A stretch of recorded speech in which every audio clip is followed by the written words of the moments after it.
We try really hard to give our animals a good life, to raise them on fresh grass, fresh air, sunshine, clean water, and good food, and to give them one bad day, which is their last day, and that is today for these birds.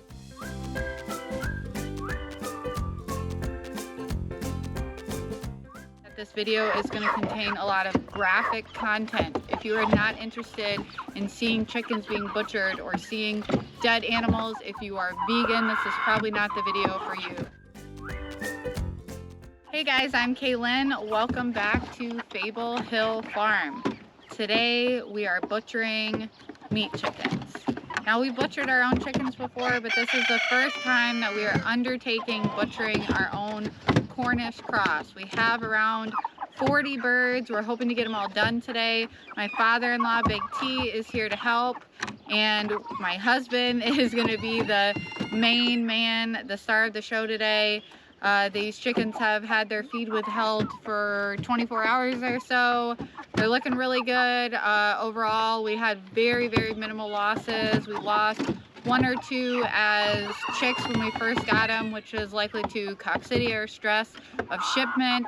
And then we had two birds that we lost quite recently. Actually, one I just butchered last night and fed to Uhtred, our livestock guardian dog. And those two birds were dealing with a circulatory issue, which makes their combs get really red, their skin get really red, and they just get, you know, really weak and lethargic. And so I went ahead and put that bird out of his misery. So overall, really healthy, really beautiful birds.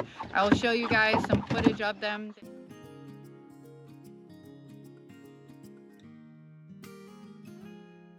They've been fed all non-GMO feed. They've been on grass every day, moved every day in our homemade chicken tractor. So I'm going to take you guys along, show you what we're doing, what it looks like.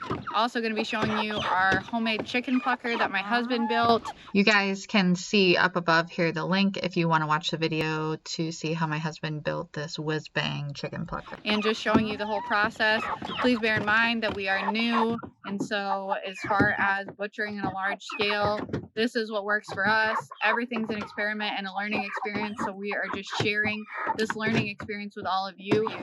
And if you are interested in seeing how to raise meat sustainably with love, make sure, if you're not already subscribed, you hit that subscribe button, the like button, and the notification bell so YouTube lets you know when I post new videos. My husband Trent, you may have seen him in some other butchering videos that we've done, like our Muscovy butchering or how to get rid of unwanted roosters video. This is what we call our killing tree. Kind of morbid, but fitting. This tree is dead basically, and this is a tree we butcher on. It's just gonna go ahead and do a quick decapitation on the birds. What? Our bucket might be a little small for these things. Oh.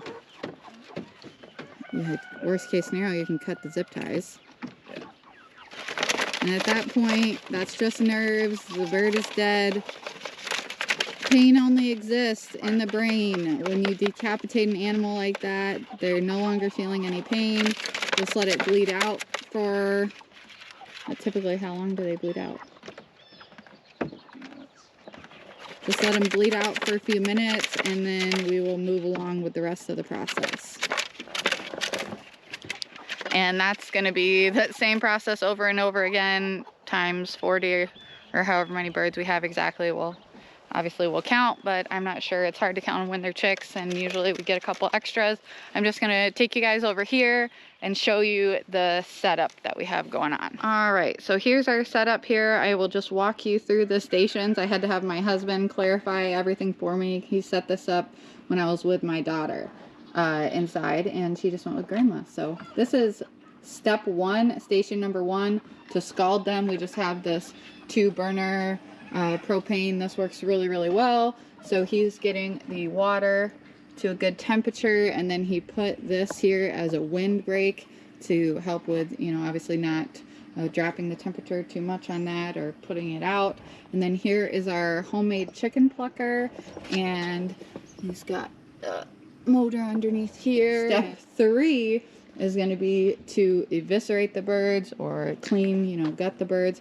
And so we had picked up this table here, which is a more of a As you can see, a waist height table to make it a bit easier. And then we have this here for just the you know, extra parts, the guts and things. So after they get eviscerated, they go into this tote here to cool off their body temperature, to reduce that. And then we do have this extra table set up here if we have more hands to help to cut things up. And then if we go in the garage here, we've got our coolers.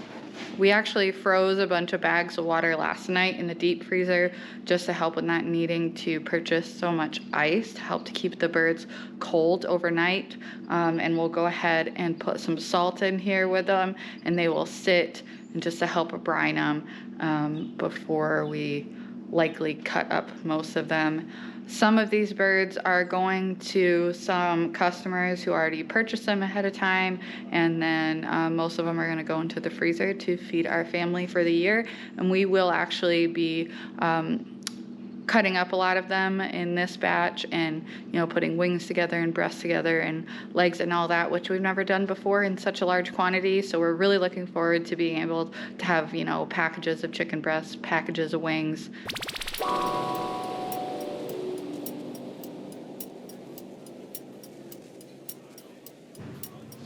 See how nice and clean the feet look.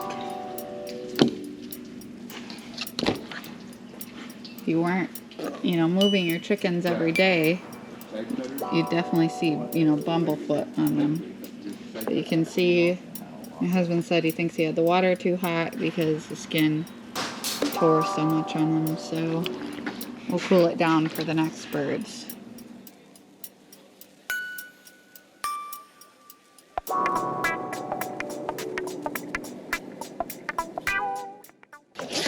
Those ones look a lot better. 5 seconds. Right, but the water is what made them bruised up, I think. You got them way too hot. First time. I dipped these ones 3 times. I dipped the first one 6 times. I mean, you ain't got to dip them that much.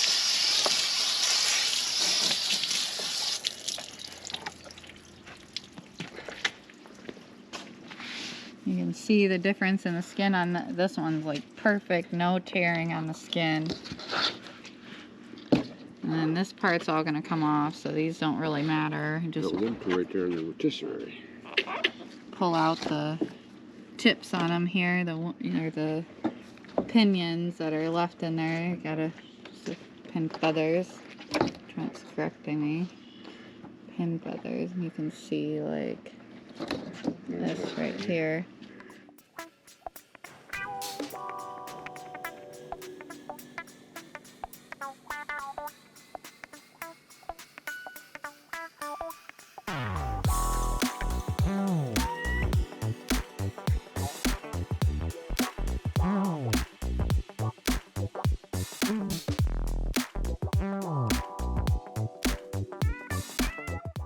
I'm not going to show you guys in-depth breaking these chickens down as far as evisceration and cuts goes. I'll link the videos we did previously on the Muscovy ducks and the butchering unwanted roosters, as I mentioned, so you can check those videos out if you want to see that more step-by-step. Killing tree truly becomes a killing tree today. A little bird. Yeah, there were a couple tiny ones. Usually you'll get a couple birds that are significantly smaller, and that's just, I think, a failure to thrive situation where you have, you know, the really competitive, really pushy eaters, and then you have some that just, for whatever reason, they don't grow as well. They're not able to push the other birds out of the way as well, even though, you know, there's plenty of space for them to eat. Just some are going to eat more than others, and some are going to grow better than others. So he's got 5 birds hanging right now. Now I'm out here near our buck pasture, and I've got the job of getting 10 more birds while my father-in-law and my husband are processing.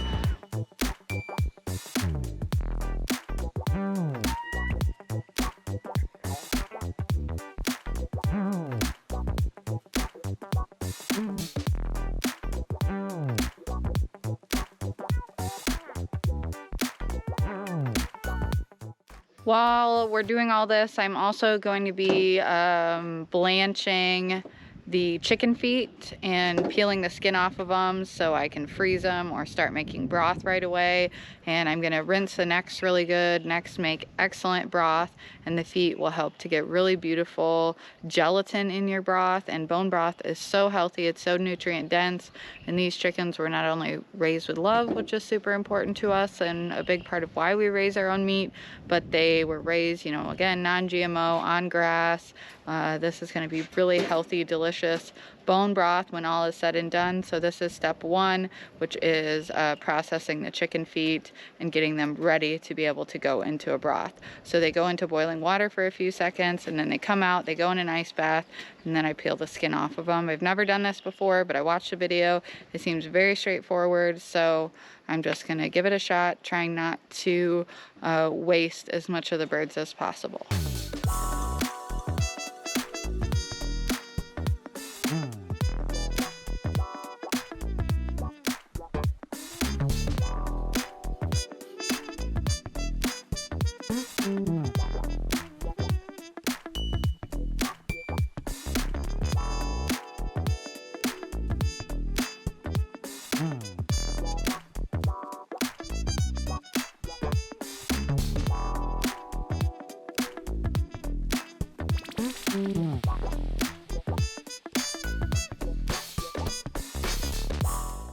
So at this point, we've got 8 more birds left to do. So we're doing 1 duck who we are going to be skinning today just for the time component.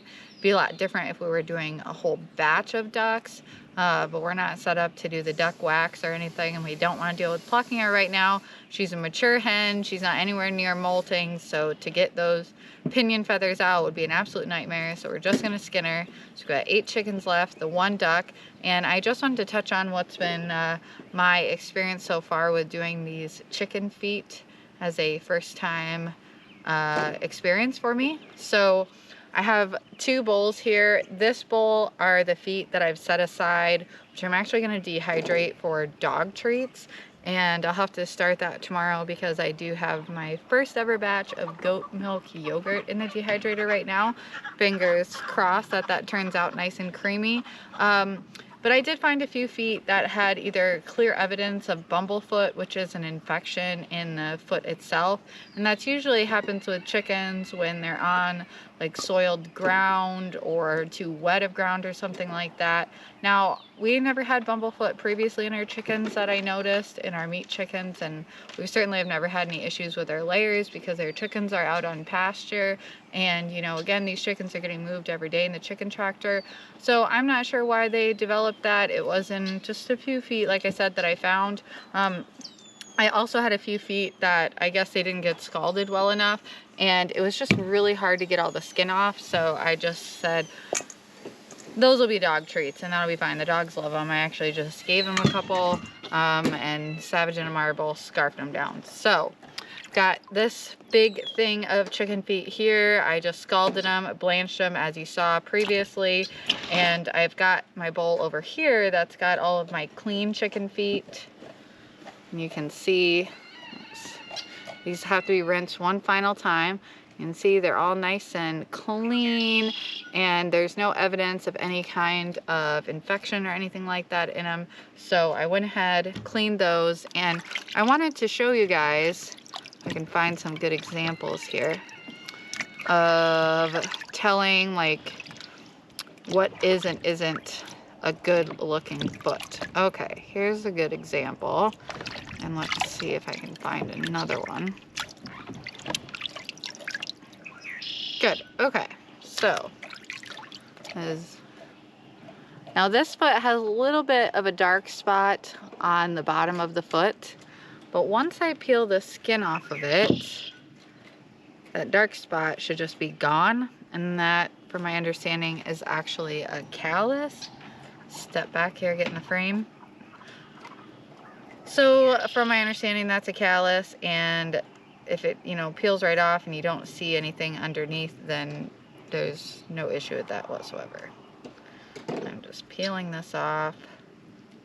This is a little tedious on this many feet, but You know, if I decide I don't want to do it anymore, I will just put them all in the dog treats. As of now, I've got a nice bowl of chicken feet, and I am excited to use those for broth. Turkey broth, if you do turkey bone broth, tends to be a lot more gelatinous than chicken broth in my experience. Turkey bones make excellent bone broth, but I am very curious to see the difference with using these feet and these necks, the difference in the texture of my chicken broth.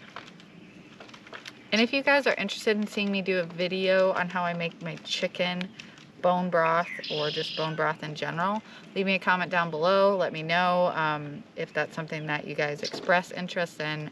I would be happy to do a video on it. So I've peeled off this main part of the foot and no dark spot. It's perfectly light and not discolored in any way. So there's no evidence of any type of like infection in the skin or anything like that. With bumblefoot, that is, as I said, an infection in the skin. You would not want to eat that, I wouldn't think. I certainly wouldn't eat, you know, a bumblefoot foot. So that's why they'll go to the dogs. They'll be dehydrated again, and dogs have totally different digestive systems than we do, and I don't have any concerns about them eating them. So and these are peeling off pretty good.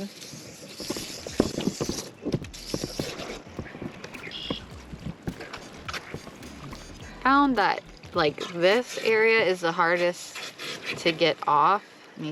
I have to use my nails. I'm sure there's something that's easier. If you've ever done this and you know what's easier, like a tool or something to get these off, let me know.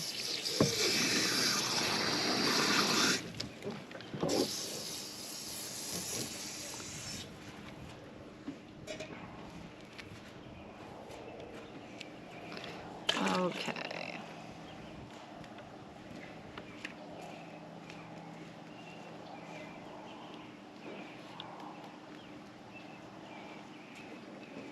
Okay.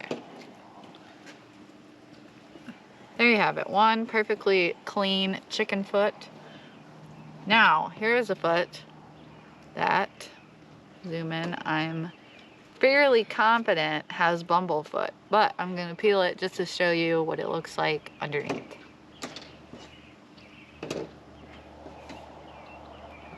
Just going to go straight to that part of the foot. I don't want to waste my time with the rest of it. Okay. Now, it's pretty subtle.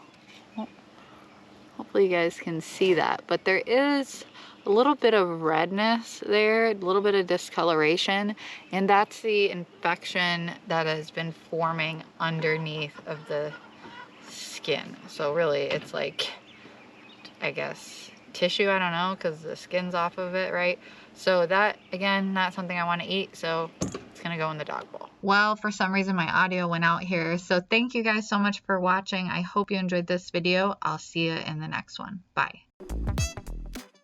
That is enough. Said you let me miss the B-roll action. I'm shoveling feathers into a bucket.